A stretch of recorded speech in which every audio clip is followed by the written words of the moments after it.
UKIP Neil Hamilton. Spokesperson Neil Hamilton. What the Cabinet Secretary earlier on said of the UK government and the confusion which seems to reign in the Cabinet on its Brexit policy, largely due to the activities of die-hard Remainers like the Chancellor of the Exchequer, who seems to be regularly trying to undermine the whole process. But of course the Welsh Government could assist in getting the best possible outcome from these Brexit negotiations if it was prepared to recognise that the best way to avoid a no deal is to prepare for it and to make it clear that we can cope with the consequences.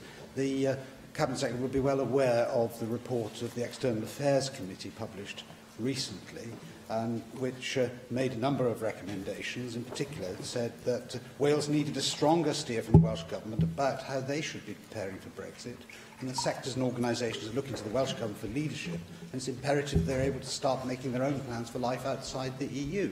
And this has been expressed in as non-partisan a way as possible. And I'm trying to do that myself in this question, to encourage and urge the Welsh Government to take an optimistic view of the outcome beyond Brexit. Even if there is no deal, there are opportunities there as well as challenges, and those should be pointed up rather than constantly harping upon the negativities.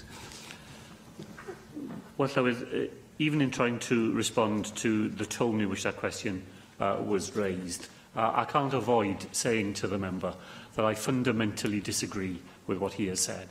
A no-deal outcome from Brexit will be catastrophic for Wales, and there is no preparation for no deal. And one of the reasons that I always say that is it's really important to resist the notion that no deal is just simply one other eventuality that you can prepare for. The normalisation of no deal is in nobody's best interest here in Wales. So the Welsh Government will continue to prepare for all the different possible outcomes of negotiation. Whenever I speak to UK ministers, they absolutely emphasise to me that no deal is not what they are seeking to bring about, and I fully support them in that ambition. Well, the Cabinet Secretary knows that the British Government is doing its best to achieve a deal with the EU. The only people who are playing hard to get in this are the European Commission themselves. This is an essential part of Monsieur Barnier's negotiating strategy. And the kind of response which the Cabinet Secretary has just given to me is music to the ears of Michel Barnier. It's exactly what he's looking for people in this country to say, to indicate that, therefore, the pressure will be on to do what the EU wants rather than what the British Government wants. Yes, of course we want a free trade deal with the EU. We would be mad not to. And everybody with any common sense is pressing towards that. But constantly saying what the EU wants out of this is not going to help us in our negotiating position. So I urge the Cabinet Secretary, yet again on behalf of the Welsh Government, not just to concentrate on the negativities which will happen if there is no deal, because if there is no deal, that won't be because of the efforts of the British Government. It will be because the EU has put its own political priorities before economic common sense.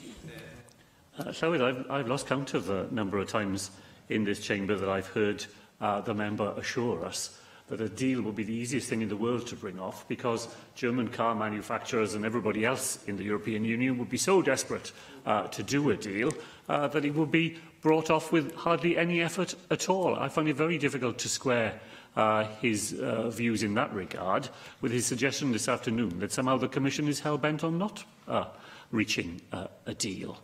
We won't get a deal if we regard the Commission and the European Union as somehow our enemies in all of this. There is a shared interest in getting a deal and getting the best deal, and the Welsh Government has set out what we believe the best deal would be. And simply assuming that we are pitched against one another, in which a good outcome for one is a bad outcome for the other, is not, I believe, the way in which the best interests of Wales will be secured.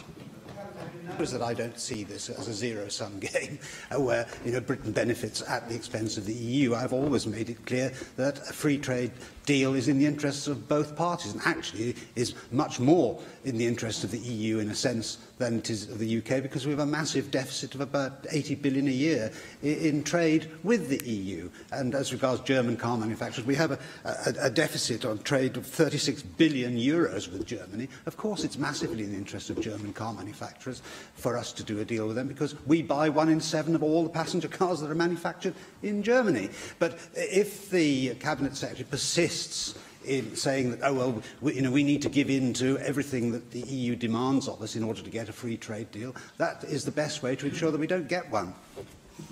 Well, I just reject the language of giving in and the approach that the member suggests. The Welsh Government has articulated the sort of deal which we believe is in the best interests of people and businesses in Wales. A deal in which we have full and unfettered access to the single market, in which we remain in a customs union, in which Welsh businesses, Welsh public services and Welsh research institutions are able to go on recruiting people who we've been lucky enough to attract to come and make their futures here in Wales, and which Welsh citizens continue to enjoy the protections that they have gained through the European Union as citizens, as workers, as consumers and in human rights too. There is a positive view of the sort of deal that we need with the European Union, which we believe the other side of the European Union would allow Welsh businesses and Welsh jobs to go on thriving. That's the sort of language which I think best assists us in trying to make an influence on the UK Government and on the Commission in the conduct of these very, very important negotiations. Question 3, Rhina. Question 3.